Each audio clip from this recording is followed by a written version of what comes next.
বন্ধুরা, প্রত্যেক দিনের মতো আজকের আবারও তোমাদের সামনে নতুন একটা ভিডিও নিয়ে হাজির হয়ে গেছি। আজকের আমি তোমাদের সামনে নিয়ে চলে এসেছি মাটি দিয়ে লক্ষ্মীর ভাণ্ডার তৈরি করা। বর্তমান দিনে কিন্তু সব কাকিমা মায়েদের কাছে লক্ষ্মী ভাণ্ডার থাকে, কিন্তু আমার কাছে নেই। তাই আমি আজ দুই রকম পদ্ধতিতে লক্ষ্মীর ভাণ্ডার তোমাদের তৈরি করা দেখাবো।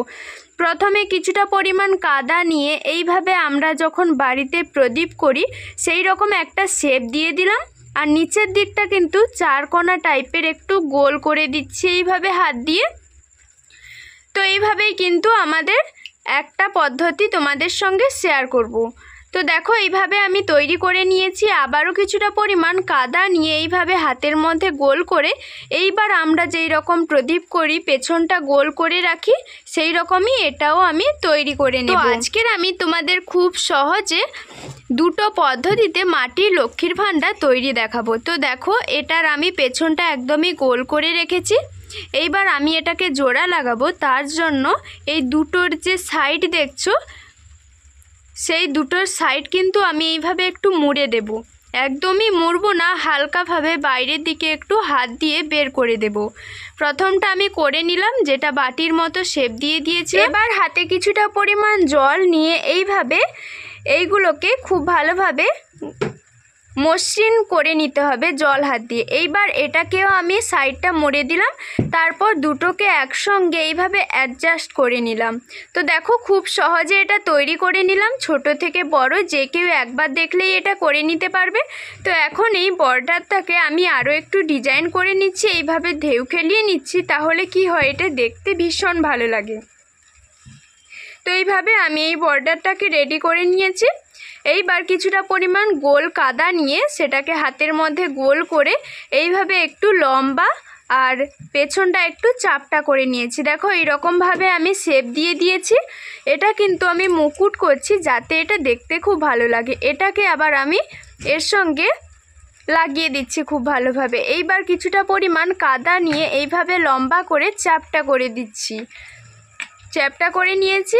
এইবার এই যে মুকুটটা করেছি তার মধ্যে এইভাবে লাগিয়ে দেব।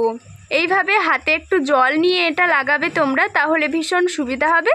এইবার এটাকে আমি ঢেউ খেলানো টাইপের করে দিচ্ছি। দেখো, এইভাবে আমি ঢেউ খেলিয়ে নিচ্ছি এটাকে, তাহলে দেখতে খুব ভালো লাগবে। দেখো কত সহজে আমি একটা তৈরি করে নিয়েছি, আর দেখে কেউ বুঝতেই পারবে না যে এটা বাড়িতে তৈরি করা হয়েছে। এখন এর মধ্যে যেহেতু পয়সা ঢোকাতে হবে, তার জন্য আমি একটা ছুরি দিয়ে এইভাবে পয়সার মাপ করে কেটে নিচ্ছি। দেখো কত সুন্দরভাবে কেটে নিয়েছি। তো এইবার রোদে শুকিয়ে নিলেই কিন্তু এটা পুরোপুরিভাবে তৈরি হয়ে যাবে। তার জন্য রোদে দিয়ে দিলাম। এখন আবারও একটা পদ্ধতিতে তোমাদের আমি দেখাবো। তার জন্য কিছুটা পরিমাণ কাদা নিয়ে প্রথমে বেলনি চাকতির ওপর এইভাবে আমাদের বেলে নিতে হবে। তো এটা কিন্তু একদমই পাতলা করা যাবে না, একটু মিডিয়াম সাইজের করতে হবে। এইবার একটা বাটি বসিয়ে গোল শেপ করে আমাদের কেটে নিতে হবে। হাতের মধ্যে জল নিয়ে এটাকে পুরোপুরিভাবে প্লেন করে দিতে হবে। এইবার কিছুটা পরিমাণ কাদা নিয়ে এইভাবে লম্বা করে দিতে হবে। লম্বা করে এইভাবে এর মধ্যে বসিয়ে দিতে হবে। এইভাবে একটা একটা রিং তৈরি করে একটার সঙ্গে একটা লাগিয়ে দিতে হবে। দেখো, এইভাবে আমি লাগিয়ে দিয়েছি। এখন এটাকে আমি জুড়ে দেব। তো একটা পেছনে কাপড়, পুরনো কাপড় দিয়ে দিয়েছি, তাহলে কি হয়, এই কাজটা করতে খুব সুবিধা হয়। তো এইভাবে দেখো, আমি একটা একটা কাদা রিং বসিয়ে সামনের দিক আর পেছনের দিক দুটোই একসঙ্গে জুড়িয়ে দিচ্ছি। এখন আবারও আমি কাদা রিং একটা বসিয়ে দিচ্ছি, তবে এটা অবশ্যই ভেতর দিয়ে বসাতে হবে, তবেই কিন্তু তোমরা লক্ষ্মীর ভাণ্ডার তৈরি করতে পারবে। তো দেখো আমি কিভাবে করছি।